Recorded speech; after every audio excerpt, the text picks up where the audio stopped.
بسم اللہ الرحمن الرحیم۔ السلام علیکم۔ میری آپ سبھی سے التجا ہے کہ ایک مرتبہ درود ابراہیمی پڑھ لیجیے گا۔ بسم اللہ الرحمن الرحیم۔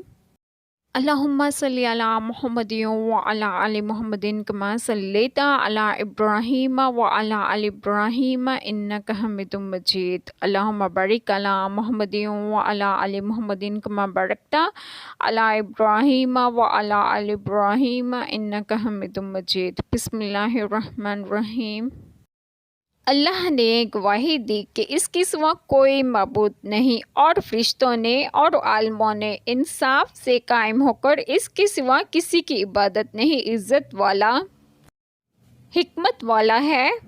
بسم اللہ الرحمن الرحیم۔ آج جو بات میں آپ لوگوں سے ڈسکس کروں گی وہ یہ ہے کہ شان نزول احبار شام میں سے دو شخص سید عالم صلی اللہ علیہ وآلہ وسلم کی خدمت میں حاضر ہوئے۔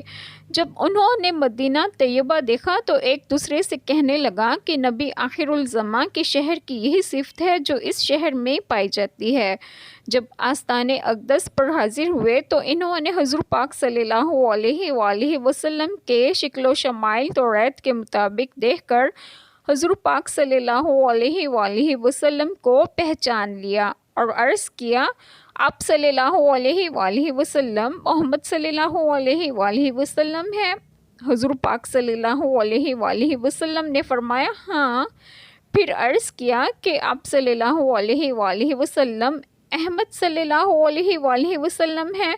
فرمایا ہاں۔ عرض کیا ہم ایک سوال کرتے ہیں، اگر آپ صلی اللہ علیہ وآلہ وسلم نے ٹھیک جواب دے دیا تو ہم آپ صلی اللہ علیہ وآلہ وسلم پر ایمان لے آئیں گے۔ فرمایا سوال کرو۔ انہوں نے عرض کیا کہ کتاب اللہ میں سب سے بڑی شہادت کون سی ہے؟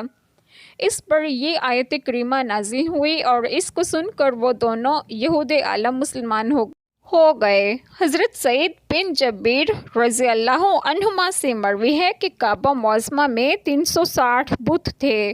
جب مدینہ طیبہ میں یہ آیت نازل ہوئی تو کعبہ کے اندر سب سجدے میں گر گئے، اور عالموں سے انبیاء و اولیاء مراد ہیں۔ اللہ تعالیٰ ہم سب کے تمام گناہوں کو معاف فرمائے اور ہمیں صراط مستقیم کی راہ پر گامزن کریں، اور آپ سب کو آپ کے گھروں میں خوش و خرم رکھیں اور صحت و تندرستگی بھی دیں۔ آمین۔ جزاک اللہ خیر۔